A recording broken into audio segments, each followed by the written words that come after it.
Hello මම අස්සුනා. මෙච්චර ඉක්මනට ඒත් ඔයාට තව පොඩ්ඩක් ඉන්න තිබ්බා. නෑ මට ඕන නෑ තව විනාඩියක්වත් ඒ වගේ තැනක ඉන්න. ඔයා තාම වැඩද? නෑ මම මේ එන ගමන් ඉන්නේ. කමක් නෑ අපි අලුත් තැනක් බලමු. ඒත් කොහොමද මම ආසා ජොබ් එක හොයාගන්නේ?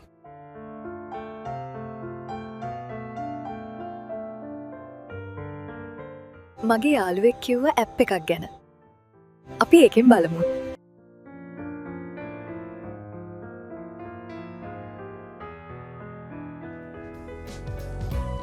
ජොබ් එක එපා වෙලාද තියෙන්නේ අලුත් ජොබ් එකක් හොයනවද එහෙනම් බලන් ඉන්න එපා දැන්ම යන්න job for my cv website එකට ඔයා ආසම ජොබ් එකට දැන්ම අප්ලයි කරන්න. ඔයා ජොබ් එකට සිලෙක්ට් වෙලා. මම කිව්වේ ඔයාට ඉක්මනටම හම්බෙනවා.